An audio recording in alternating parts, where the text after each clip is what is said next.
Hello friends, तो आज मैं आप सभी के लिए लेकर आई हूँ जॉन डन, जो कि एक शानदार मेटाफिजिकल पोइट हैं। तो उनकी एक शानदार पोएम लेके आई हूँ जो कि एक सोनेट है, बेटर माई हार्ट 3% गॉड। और ये जो सोनेट है ये एक रिलीजियस पोएम है एक्चुअली। तो जो जॉन डन है उसका जो रिलीजियस पोएम का कलेक्शन है उसका नाम है हॉली सोनेट डिवाइन मेडिटेशन। तो दोस्तों ये आप ज़रूर नोट कर लीजिएगा, हॉली सोनेट एंड डिवाइन मेडिटेशन। तो ये सबसे इंपॉर्टेंट चीज़ है, जो उसकी रिलीजियस जितनी भी पोएम्स हैं वो सारी इस कलेक्शन में रखी गई है, जिसका नाम है होली सोनेट डिवाइन मेडिटेशन। ठीक है दोस्तों, तो इसी कलेक्शन से ली गई है ये पोएम। तो आज हम स्टार्ट करने जा रहे हैं जॉन डन की बहुत ही ज़्यादा famous better my heart 3% God. तो इसके बारे में आपको थोड़ा सा प्रीफेस में बता देती हूँ कि ये जो पोएम है 3% गॉड, तो इसमें गॉड को के 3 रूप्स बताए गए हैं। तो गॉड के जो 3 रूप्स बताए गए हैं उसमें गॉड को पर्सनीफाई किया गया है as a father, as a son और एज ए होली गोस्ट। तो गॉड के 3 रूप बताए गए हैं। तो सबसे पहला है फादर, सेकंड है सन और थर्ड है होली घोस्ट। ठीक है दोस्तों, तो चलिए हम शुरू करते हैं। तो जैसा कि आप सभी जानते हैं कि ये एक रिलीजियस पोएम है, साथ ही साथ ये सोनेट है। आप सभी जानते होंगे कि सोनेट क्या होता है। सोनेट एक 14 लाइन्स की पोएम होती है, जैसा कि आप सभी देख रहे हैं इसमें 14 लाइन्स हैं। और ये 14 लाइन्स की एक पोएम है जिसे कहते हैं हम सोनेट। ठीक है, और ये जो पोएम है अपनी विट और इमेजरी के लिए बहुत ही ज़्यादा फेमस है दोस्तों। तो चलिए हम शुरू करते हैं।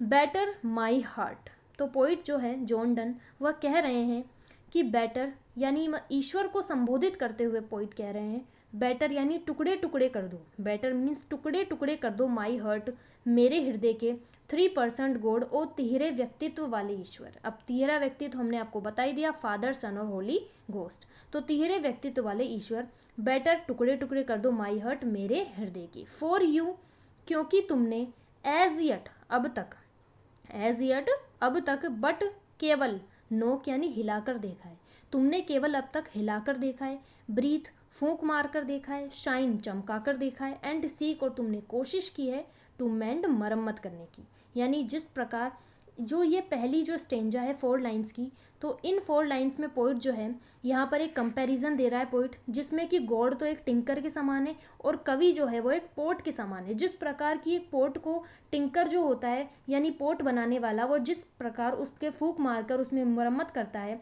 तो उसी प्रकार जो पोइट है वह बता रहा है कि जो ईश्वर होते हैं वह हमारी किस तरह से, हमें किस तरह से उठाते हैं, हमें किस तरह से वह आगे बढ़ाते हैं।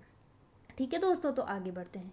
दैट आई मे राइज, ताकि मैं उठ सकूं, एंड स्टैंड और खड़ा हो सकूं। यानी तुमने मेरी इस तरह मरम्मत की है ताकि मैं उठ सकूं और खड़ा हो सकूं। ओवरथ्रो मी, पोइट कह रहा है कि मुझे नष्ट कर दो, एंड बेंड और मेरा इस्तेमाल करो, योर फोर्स तुम्हारी शक्तियों के लिए। ठीक है, that I may rise, poet कह रहा है ताकि मैं उठ सकूं, एंड स्टैंड और खड़ा हो सकूं। ओवरथ्रो मी, मुझे नष्ट कर दो, एंड बैंड और मेरा इस्तेमाल करो, योर फोर्स तुम्हारी शक्तियों के लिए, टू ब्रेक ताकि मुझे, पोइट कह रहा है कि मुझे तोड़ दो। अब पोइट कह रहा है कि टू ब्रेक मुझे तोड़ दो, ब्लो तेज हवा फेंको, बर्न मुझे जला दो, एंड मैक मीन्यू और मुझे बिल्कुल नया बना दो। जिस प्रकार की एक पोट को जब एक टिंकर होता है वह जिस प्रकार पोट को एक नया रूप दे देता है, पोइट कह रहा है कि मुझे भी मुझे एक नया रूप दो ताकि मैं और निखर जाऊँ, आपके सानिध्य में आके और भी ज़्यादा मैं निखर जाऊँ। ठीक है दोस्तों, तो हम लोग इसे रिपीट करते हैं। आप चाहें तो इसको रिपीट करके दोबारा सुन सकते हैं। ठीक है, मैं एक बार और बोल देती हूँ आपके लिए। बेटर माई हार्ट, मेरे हृदय के टुकड़े टुकड़े कर दो, 3% गॉड ओ तिहरे व्यक्तित्व वाले ईश्वर। फॉर यू क्योंकि तुमने, एज येट अब तक, बट नॉक हिलाकर देखा है, ब्रीथ फूंक मार कर देखा है, शाइन चमका कर देखा है, एंड सीक और कोशिश की है, टू मेंड मरम्मत करने की। दैट आई मे राइज, ताकि मैं उठ सकूं, एंड स्टैंड और खड़ा हो सकूं। ओवरथ्रो यानी नष्ट करना, ओवरथ्रो में मुझे नष्ट कर दो, एंड बैंड मेरा इस्तेमाल करो, योर फोर्स तुम्हारी शक्तियों के लिए। टू ब्रेक, कवि कह रहा है कि मुझे तोड़ दो, ब्लो तेज हवा फेंको, बर्न मुझे जला दो, एंड मैकमीन्यू और मुझे बिल्कुल नया बना दो। ठीक है, ये 4 लाइंस में हमने कंपैरिजन पढ़ा है, जिसमें कि पोइट जो है वो एक पोट के समान है और गॉड जो है वो एक टिंकर के समान है। ठीक है दोस्तों, अब नीचे की जो लाइंस आ रही हैं ये लाइंस बहुत ही ज़्यादा इंपॉर्टेंट है। और जैसे कि आपने अभी ये फोर्थ जो लाइन है इसकी वो पढ़ी थी, your force to break blow burn. तो बी का जो कॉम्बिनेशन है इसमें हम फिगर ऑफ स्पीच निकालेंगे एलिट्रेशन। आप सभी जानते होंगे दोस्तों, एलिट्रेशन जो फिगर ऑफ स्पीच है जिसे कि कहते हैं अनुप्रास अलंकार, जिसमें कि जो वर्ड्स होती है उसकी रिपीटिशन होता है। तो इस तरह से इसमें देखिए बी बी बी इसका रिपीटेशन हो रहा है। तो यहाँ पे दोस्तों इस लाइन में जो ये लाइन दी गई है, मैं आपको अंडरलाइन करके बता देती हूँ ये line.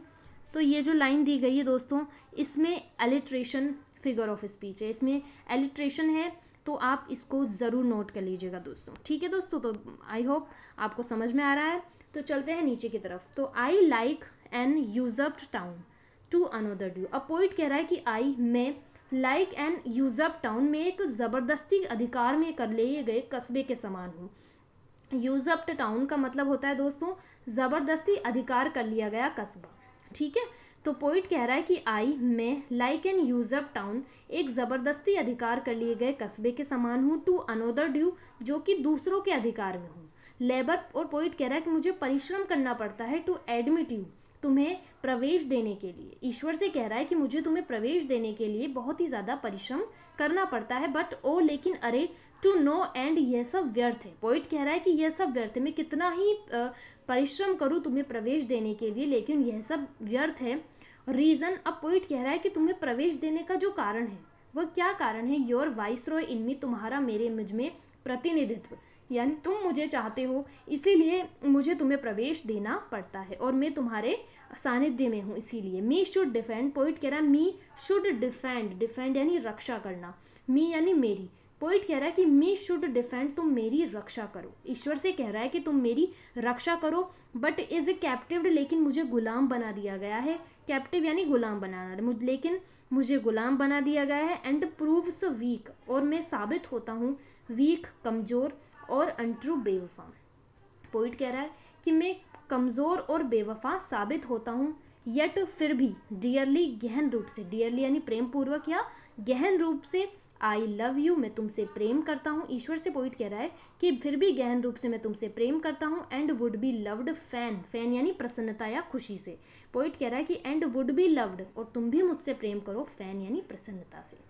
But am betrothed unto your enemy, लेकिन पोइट कह रहा है कि बट लेकिन am betrothed unto your enemy, लेकिन मेरी शादी हो गई है। बिथ्रोथ यानी होता है शादी होना, लेकिन मेरी शादी हो गई है अनटू योर एनेमी, तुम्हारे शत्रु से। अर्थात तुम्हारा शत्रु कौन है? ईश्वर का शत्रु है। कौन है ईश्वर का शत्रु? ईश्वर का शत्रु होता है डेविल, राक्षस। ठीक है दोस्तों, तो अब आगे इसमें बता रहा है कि मेरी शादी हो गई है तुम्हारे शत्रु से। डिवोर्स मी, मुझे तलाक दिला दो। अनटाई, खोल दो, और ब्रेक, तोड़ दो, दैट नोट, उस गांठ को। कौन सी गांठ? विवाह की गांठ को, शादी की गांठ को। और तुम उस गांठ को तोड़ दो और खोल दो, अगेन दोबारा। टेक मी टू यू, मुझे तुम ले लो, अर्थात मुझे तुम अपना लो। ईश्वर से कवि कह रहा है कि तुम मुझे अपना लो। इम्प्रिजन मी, तुम्हारी कैद में ले लो, यानी तुम्हारी शरण में मुझे ले लो। फॉर आई, क्योंकि मैं। एक्सेप्ट यू एंथ्रेल मी, अब ये जो दोस्तों लास्ट की 2 लाइन्स आ रही है सबसे ज़्यादा इंपॉर्टेंट लाइन्स है, क्योंकि यहाँ पर ये जो 2 लाइन्स है ये पैराडॉक्सिकल लाइन्स है। और पैराडॉक्सिकल आप जानते ही होंगे, जैसे कि कॉन्ट्रडिक्टी होता है, जैसे कि हमने फिगर ऑफ स्पीच अभी देखा था, उसमें एलिट्रेशन था। और यहाँ पर 2 लाइन्स में जो फिगर ऑफ स्पीच है वह पैराडॉक्सिकल है, पैराडॉक्सिकल लाइन्स है। तो पैराडॉक्स या फिर कॉन्ट्रडिक्टी फिगर ऑफ स्पीच है, ये होता है विरोधाभास, यानी जिसमें जो चीज़ आपस में विरोधी होती हैं वो होती है। तो यहाँ पर होगा पैराडॉक्स। ठीक है दोस्तों, तो हम स्टार्ट करते हैं। फॉर आई, क्योंकि मैं। एक्सेप्ट यू एंथ्रेल मी, यदि तुम मुझसे शारीरिक संबंध नहीं बनाओगे। एंथ्रेल यानी होता है शारीरिक संबंध। यदि तुम मुझसे शारीरिक संबंध नहीं बनाओगे, नेवर शैल बी फ्री, तो मैं कभी भी स्वतंत्र नहीं हो पाऊंगा।